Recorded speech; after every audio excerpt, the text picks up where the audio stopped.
Welcome to the Magic of Positive Thinking, a podcast hosted by Norb Svanascini, founder of AmericanEagle.com, and content writer Al Edwards.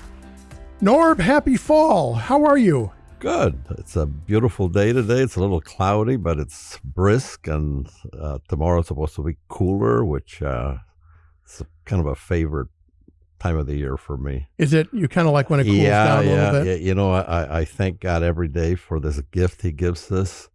That's why we call it the present. And today it's a special day because it's just very nice, you know, the change of seasons, and makes you feel good. It's beautiful. And during the sweltering summer, I'm grateful for a man named Carrier who invented air conditioning. Absolutely. By the way, that's a true story. And Al and I one time were actually researching that. And that is a true story. If it wasn't for an American guy, actually in New York State, that discovered it, we'd probably all be sweating and dying more from the heat. Smelling bad. Yeah. All that stuff. Thank Mr. Carrier.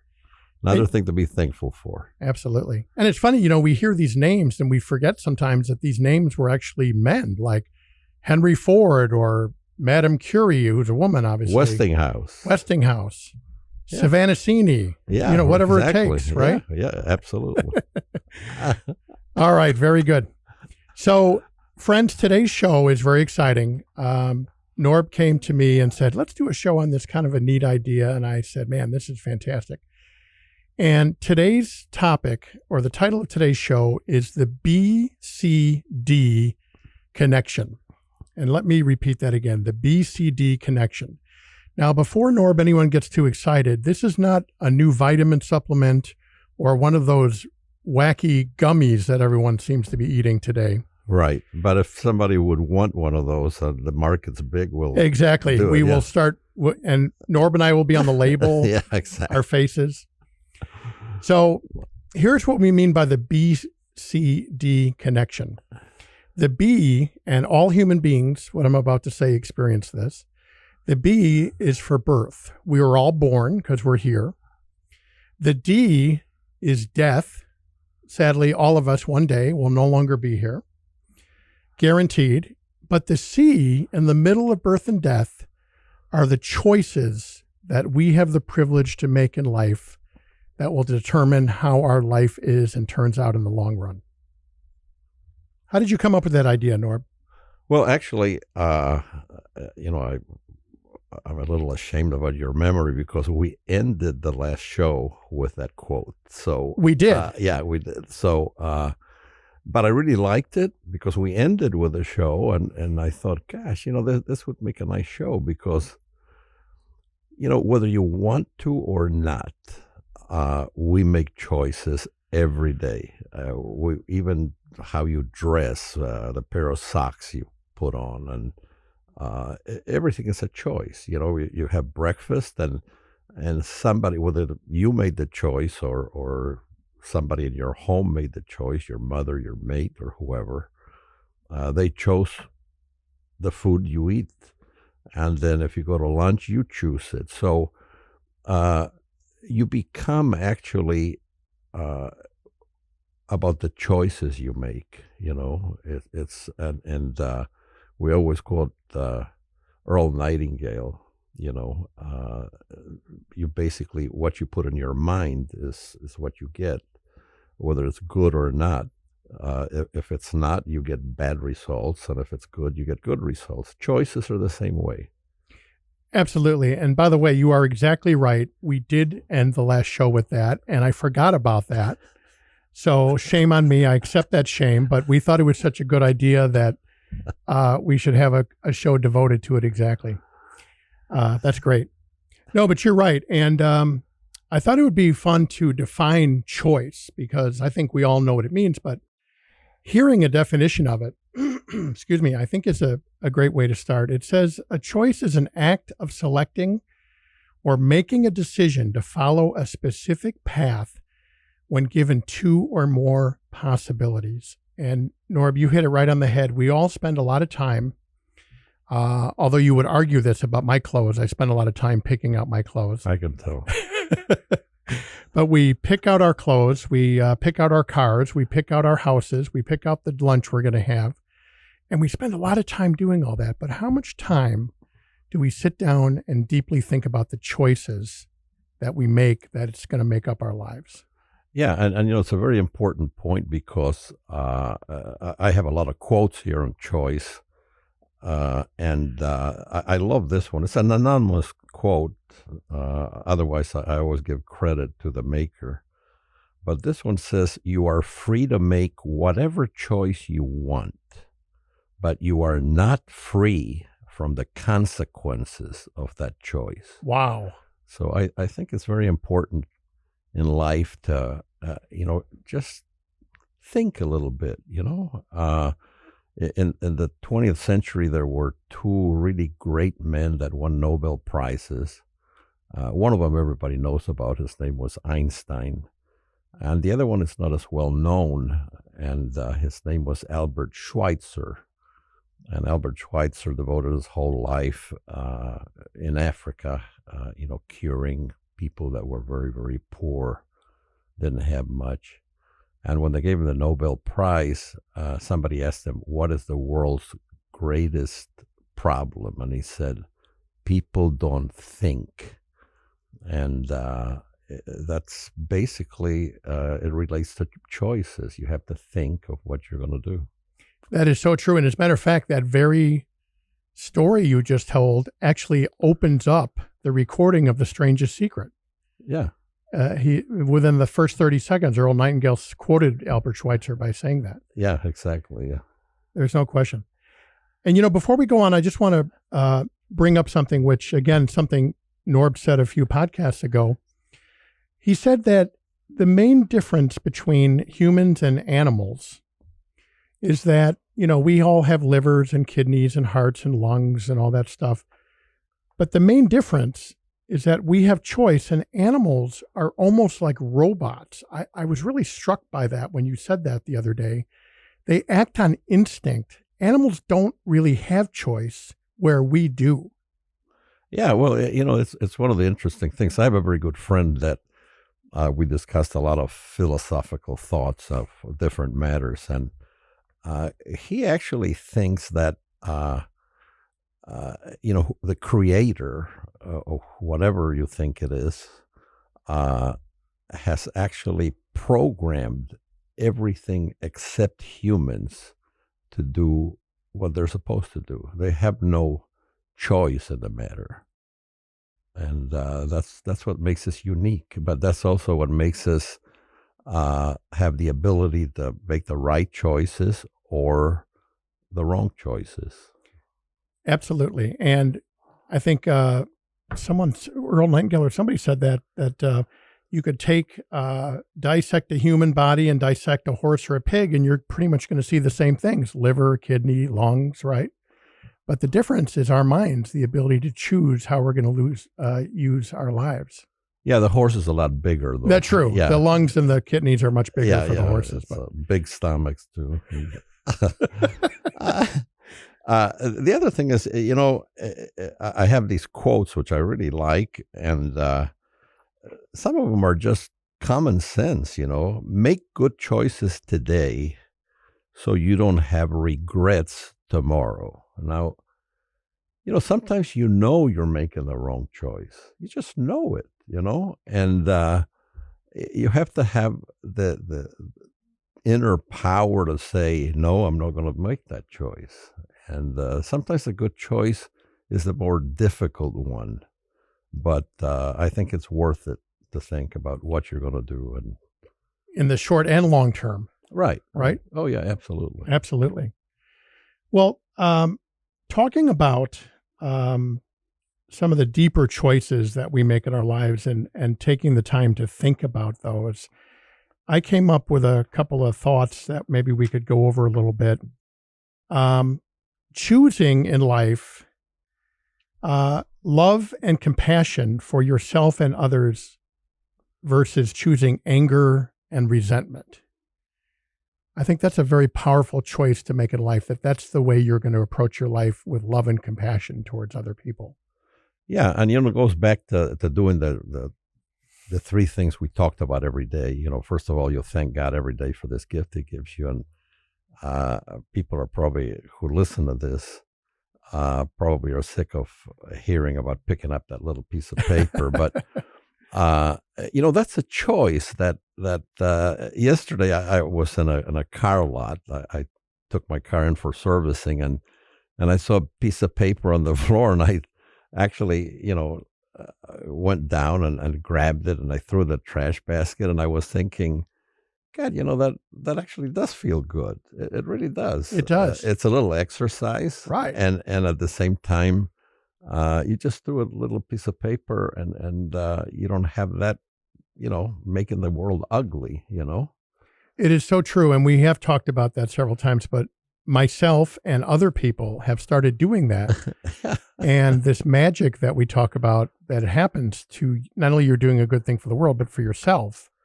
That's the part you don't expect, that somehow it empowers you on a spiritual level. Yeah. And it just keeps that positiveness, because it's a choice. You can leave the little piece of paper there and just, make the world not better, or you can just pick it up, throw it in the garbage, and you feel good about it. It's cleaner, it's nicer, and it's just a good feeling. And good feelings, they're just as important as anything else in life. For sure. And you just hit on something so important, I think. What was the choice with the little piece of paper? Was the choice of I'm just picking up a little piece of paper, or is the choice I'm going to make my world a little better? Well, being that we preach this all the time, it's almost an inner thing that by doing it, I know that, I'm doing something that makes a positive feeling in my life. Right. So just for that reason, I think it's a good thing to do. And you're helping other people. And I remember we told a story long ago about how when you were a young boy, a man that had a lot of influence in your life said to you, Norb, how do you know when you're doing the right thing? You just feel good. Makes you feel good. That's right. And that's that magic I think we're talking about. Yeah, right. And that's exactly right. You'd feel good. You can't hide behind a facade in life. You might think that, oh boy, you're great, and you can have accolades and you can get prizes, but then when you're at home and look in the mirror, you can't cheat that mirror. That's right. And there's a great poem, by the way, I can't remember, The Man in the Mirror, I think it's called. It's a fantastic poem. And if you haven't read it, I recommend it highly. It's called The Man in the Mirror. Basically, you can't fool yourself. If you do, you really have a problem. You better make a choice to correct that real fast. Absolutely. And, I want to touch on something, choosing to live a life of love and compassion versus anger, bitterness, resentment.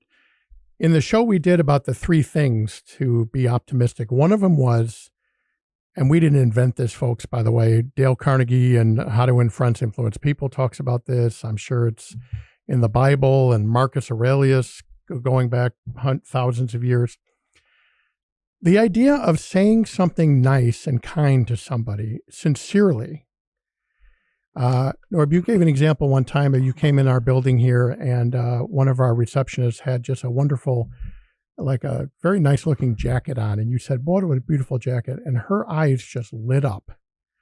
And not enough people are kind to each other to just stop and say something sincerely kind. And it can change someone's whole day. Oh, yeah, exactly. I mean, there is no one that I know of that doesn't appreciate a sincere compliment about anything. What a nice car you have, and what a nice shirt, what a nice haircut. Oh, did you get a new whatever? And people appreciate it because they're recognized, and we all need a little recognition. I mean, we shouldn't be walking around, needing it, and we live for that. But I think that it's kind of nice when somebody recognizes something good about you, and you should do the same thing to them. That is absolutely right. And as I've said, the bar to touch someone today is so low because no one does any of this stuff anymore that it's just really easy to touch someone on a human level. Yeah. There's no question. Here's What else do you have there? Yeah, here's an interesting quote that I mentioned it before, but sometimes the hardest thing and the right thing are the same. Wow. And one of the things about human nature, I have it, I think everybody does, is that sometimes when you have something really hard to do, you just rather say, "Oh my God, I'd rather just not do that and forget about it," Right. or just procrastinate. But that's another choice. My dad had a interesting thing. Ever since I was a kid, he used to say, just do the hardest thing you got to do, the thing you just don't want to do first, and then the day becomes a lot easier. And that's the truth. That's the truth. For many years of my life, about 10 years actually, I got up at 4:00 every morning to deliver papers. Wow. And it's kind of interesting because once I stopped doing it, there isn't one day that I missed that, because getting up at 4:00 in the morning to deliver papers It's hard. It's hard. And this is when you were a kid. You're talking about. Yeah. Oh, yeah. In Indiana. Yeah. In the middle of winter. Yep. When it was pitch black at 4:00 in the morning. Yep. And dogs would chase you and because a lot of people left their dogs be loose, and all of a sudden you're at 4:00 in the morning riding your bike and with two big bags that hang from the handlebars, and then this dog, wow, wow, wow, and then all of a sudden you just you get really scared. And it's amazing how fast you could pedal. I was just going to say that. If you ever wanted to see the fastest Schwinn pedaling in Bloomington, Indiana in 1955, that was little Norb Svanascini. Yeah, and the interesting part about it is that that was a hard thing to do. It was hard to fall asleep and early and then wake up. And then the one thing that I really am happy about is that I can fall asleep anytime, any place for 50, 20 minutes, even today, and it relaxes me. But that was the training I had. See, I think some of our audience has that same skill. Yes, especially right now. Right. Yeah. I didn't want to announce this until now, but the Insomnia Association has contracted Norb and I to do our podcast live at their next convention. And if that doesn't put everyone to sleep, they're thinking that's going to be the next great cure for that. So yeah.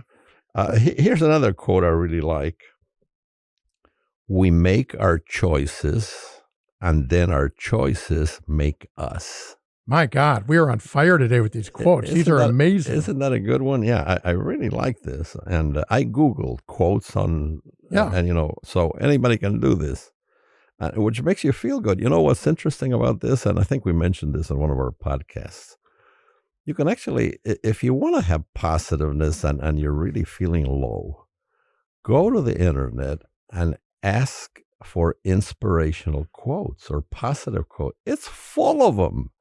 And you know what? It doesn't cost anything. And believe me when I tell you this, it'll make you feel good.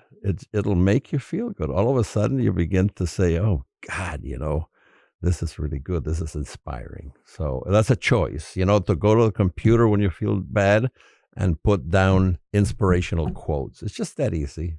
And it's so amazing how the entire history and knowledge of the entire humankind is at your fingertips on a keyboard.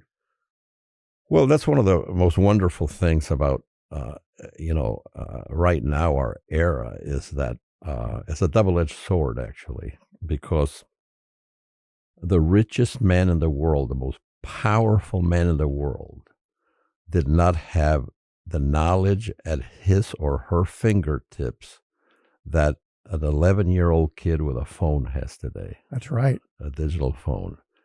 Because there is so much knowledge on that phone that's being carried over the airwaves, and you can just ask it any questions. You really have to be really thankful for these things. You really have to be. It's just incredible that we live in this era. Yeah. That's the thing. And to spin what you just said about the 11-year-old, the most powerful woman or man on the earth today also doesn't have any more knowledge or ability to understand things than that 11-year-old kid.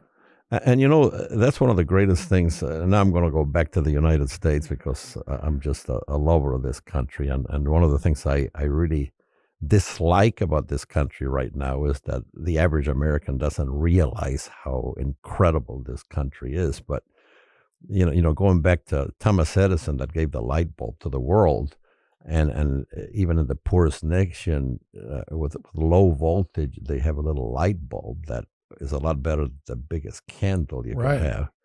And Henry Ford came up with this idea by building a car for the public instead of making it just a very expensive thing. The greatest thing about America is that, you can have a fancier house than your neighbor and all this, but this thing about this phone, I don't care if you're the richest person in the world or one of the poorest, it gives you the same information. Exactly. And the choice you make in retrieving this information really affects your life. What are you going to do with that information? Yeah, because you can play solitaire, which I don't mind. I do it once in a while. But if you do it all the time, instead of looking for inspirational quotes, which I also do and I enjoy.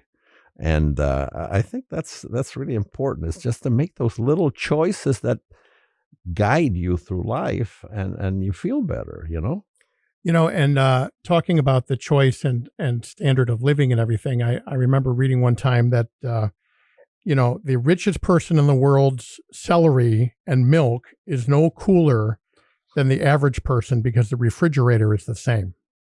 Well, yeah. And what's interesting is that, again, going back to the things we have today, we mentioned Carrier, who invented air conditioning.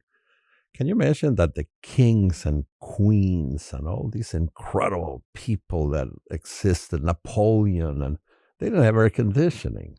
I mean, to be cool, Mark Twain in Hannibal, Missouri, which I visited, and I think I mentioned in another one. If you like Mark Twain, it's a great place to visit for a couple of days. They had a cave that the whole city went into to cool off. So we're living in an incredible world. So when you wake up and you're happy because, oh my God, I got air conditioning. This cold air comes out. How in the world does that work? Well, some guy in New York by the name of Carrier figured it out. That's right. And I remember being a kid. The only place where I grew up in South America that you went to the theater to cool off, right? Because they had air conditioning. And they had outside they had like a picture of a block of ice, and do you remember that? With the icicle on it. Yeah, It was so cold. The air conditioning. Right. Like, wow, this is something. So could you imagine going to an AMC or a movie theater today, and it says out on the banner, air conditioned? Yeah. Well, yeah, of course. Yeah, right. Well, and again, it all boils down to these people who innovated these things, made a decision, a choice to no longer think like the people before them. A guy like Carrier and a guy like Edison and a guy like Ford. Yeah. And one of the interesting things, again, I always come back to America, but this is really the first country that allowed people to make choices that were not available to them in other parts of the world, which is really another thing to be really thankful for. And it's really, really interesting. And here's another quote I really like. You can let things define you by making choices. You can make a choice to destroy yourself or to strengthen yourself. It's your choice. So think about that a little bit, and it goes to excesses too, and excesses in eating and excesses in smoking or drinking, and whatever. Moderation, I think we all agree is a good thing to do. Right. And it's incredible. And just remember, there are no mistakes, only lessons. Wow. Love yourself, trust your choices, and everything is possible. Now, I think it's a lady that said that. Her name is Cherie Carter Scotts, but I love that one. And the other one is life is the sum of all your choices. It's your choice to show what you truly are. And that's much, much more important than your abilities. Wow. And that was, by the way, by J.K. Rowling. I love that. Which I think is very important. Yeah. Zig Ziglar used to talk a lot about your attitude, the choices you make, and this will lead right into our next thought. Your attitude is more important than your aptitude. Absolutely. Yeah, exactly. You know, yeah, everybody, there's a lot of people in this world that are highly intelligent, are capable of achieving great things if they just made the right choice, but they choose not to. Right. And they are the ones who choose it, and it's a fact, and let's segue into this next thing that I think is perfect. Making the choice to see life optimistically, to see what is possible in life, versus making the choice to see what is not possible or what can't be done in life. And we've talked a lot about that on this show. Making a decision to have a philosophy of life as your operating mechanism of seeing the world in a can-do, optimistic light versus, it's basically that, do you see the world the glass half full or half empty? Yeah. I mean, it's very, very simple. Nothing that we talk about here is complicated. That's one of the beauties of this thing between Al and I. We're not that bright. But I don't think you need to announce that. It's pretty obvious. No, it's just the thing about sticking to basics. Right. Vince Lombardi, I'm bringing this guy because I just thought about it at this moment. He said, football is nothing but blocking and tackling. That's it. The fundamentals. Just do it right and you will be a winner. And that's the same thing with life. It ain't that complicated. Just be nice to people. Pick up that little piece of paper. Thank God every day for what you got. Especially today, we're living in a phenomenal world. There's no question about it. Yeah. What about the idea of making the choice to fulfill your purpose in life? And I want to quote Abraham Maslow. He said, in any given moment, we have two options: to step forward into growth or step back into safety. And, for a long time, I was a great searcher. I was trying to find the meaning of life. And I always thought the meaning of life was the same for everybody. And I came to the conclusion that I believe in my heart that every human being has to determine what the meaning of life is for them. And it's individually different. And that takes courage. And having the choice to fulfill what you consider your purpose to be in life is a choice that you'll never regret. Yeah, and I think the basic problem with that is that most people, don't think about that. They don't know what they want to be.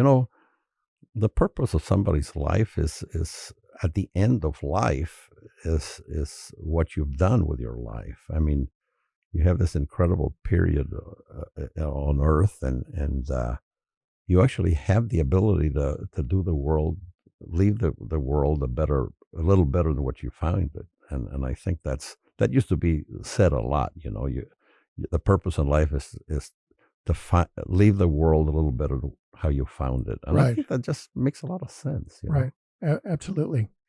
Boy, we're just flying the quotes here today, but I remember one that I think about a lot, and that is people may forget about what you said, but they'll never forget the way you made them feel.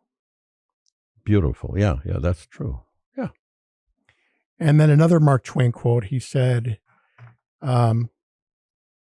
the two most important days of your life are the day you're born and the day you figure out why. Yeah, exactly. And that's kind of having to do with having the courage and making the choice to fulfill your purpose in life. And friends, we all need to sit down and stop worrying about the socks and the car and what's on Netflix and whatever. And we just need to start thinking about these deep thoughts, these important things. What is the purpose of your life? What do you want to accomplish? Yeah. And I think that, you should also enjoy life and watch a movie on Netflix and watch Absolutely. sports and stuff. But, it's all within one piece, like a cake or a pie, it's just a part of life. But the main part should be to live just a good life. Al and I read about religions, and we read a lot of stuff about philosophy. And I was actually reading about some Buddhism thoughts that are really, really nice. And one of them is being mindful, having a greater awareness, paying attention to the little things, whatever you call it. It can alter every facet of your life in every way possible. Now, that's a beautiful thought, It is. And I don't care if it is Buddhism. I don't care if it's like Catholic or anything. It's just a good thing. It's beautiful. The road to peace and happiness begins with living deeply. Living deeply involves becoming acutely aware of the precious nature of life. Wow. This essentially happens in the stages of the whole. Like when you realize your interconnectedness affects the rest of the world, Right. Everything is connected to everything else. These are really, this is interesting. Buddhists realize that you must help yourself first. Wow. Before being able to help another. Isn't that an interesting thought? You cannot transmit something you don't have. Yeah, and going back to the thing you said about telling somebody something nice to somebody, you have to be sincere about it. Yeah. You can't fake that. They can spot when you're fake it, Absolutely. So it's now it says, you must help yourself first before being able to help another. This does not refer to gaining wealth or power before you can help somebody, or to live in a way that ignores others. This is taking us back to realizing that interconnectedness, because we're all connected. We can have an exponentially positive effect on the rest of the world just by helping ourselves. I love that. Yeah, I love that. I think that's very... They say in life, you'll always get what you want as long as you help enough other people get what they want first. Yeah, exactly. Yeah. And Well, it makes you feel good, and it helps you achieve what you want also. That's right. It's a win-win. We forget that. We're so conscious, obsessed with ourselves, we forget that, ironically, if you help other people. And it goes back to Edison. I mean, Edison, I'm sure he was really happy about creating the light bulb, but I cannot imagine how happy he must have been that he realized that he lit up the world, Yeah. That there was darkness and now there's light. I mean, God. Very few people have the privilege of being able to impact the world like that. Yeah. Colonel Sanders, when he had the chicken, now everybody could enjoy that fried chicken like nobody else could Colonel make. Sanders impacted a lot of waistlines. Yes, I'll tell you that. That's for sure. The garment industry really was grateful for Colonel Sanders. Yeah. Because every 3.5 months, you had to go get some new trousers. Well, folks, we do love this philosophy. As a matter of fact, I happen to have a degree in philosophy, and now you know why I sold insurance for 24 years. Because I have a degree in philosophy. But thank God today I work for AmericanEagle.com as a content writer, and I couldn't be happier. But what we're trying to say is that birth and death, the B and the D, is inevitable. It's going to happen to us all. What counts in the middle, It's almost like an Oreo cookie. The best part of the Oreo is the cream filling, isn't it? Exactly. Yeah. And that's the C in this scenario. Yeah. Yeah. The B and the D. That's a good analogy. Yeah. Yeah. Yeah. And I know a lot about Oreo cookies. Oh, yeah. I trust can me. tell. Yeah. So, friends, focus on the C, and we guarantee you your life will take on a power and a joy that you never thought was possible. Amen. So, Norb, thank you as always. Thank you, Al. And for Norb Svanascini, this is Al Edwards, and we will definitely see you next time. Thank you.